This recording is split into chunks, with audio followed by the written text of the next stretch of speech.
What if I told you your problem started because you tried to solve your problem? Your problem started because you tried to solve your problem. Listen, let me tell you something.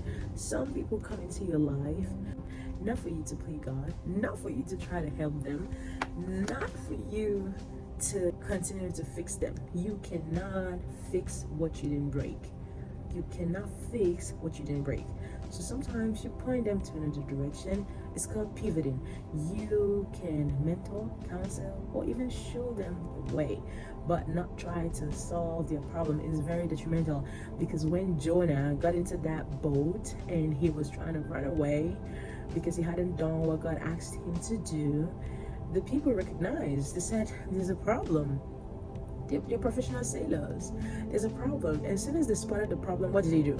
They threw the problem away. So most times you hold on to problems, trying to fix it.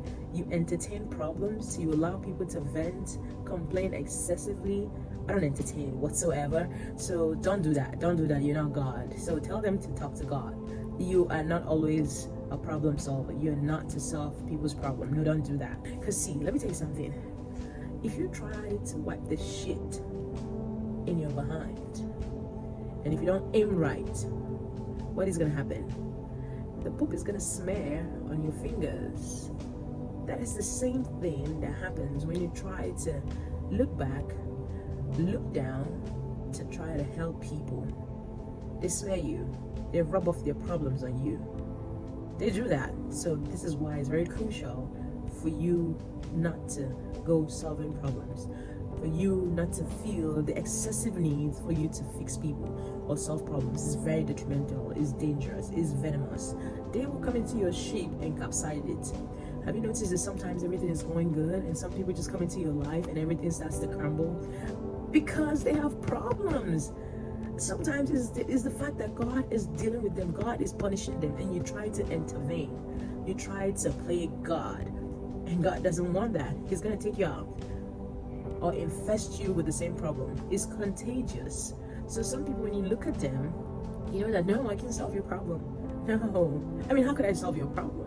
It's not food, it's not water. It's something that you got yourself into, technically speaking. So unless you're a therapist, you're paid for it. But if you're not paid for it whatsoever, sometimes give yourself the permission to know that you're not in the position to solve their problems. Toss them out. Let them go.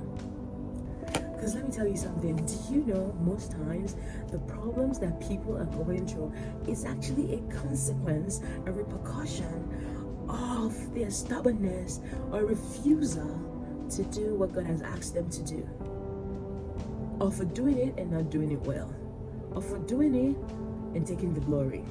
And sometimes God is like very angry, withdraws his mercy from them and deal with them because God is angry with them.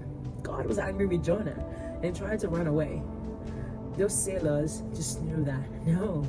And you know what the sailors did? They said, God, please don't judge us. Let his blood not be on our head whatsoever. Forgive us, but we have to let go. See, these things, there is nothing new under the sun. The application of wisdom is perfect to direct. How do you apply wisdom directly into today's time?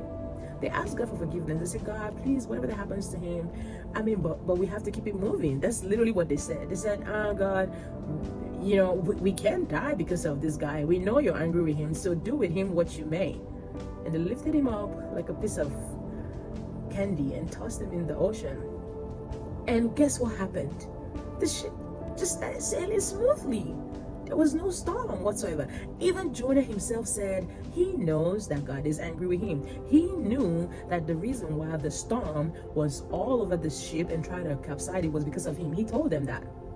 So a lot of people know the roots and the basis of their problems, but they want to suck you into it. Don't let it happen. Toss them away. You know exactly what I'm saying. You're not a nurturer. You're not their mother. You're not their God. You're not a therapist. What exactly are you trying to do? Leave people alone to waddle and dabble into their problems that they had inflicted upon themselves. And I hope this blesses you. Have a wonderful day, Ashley.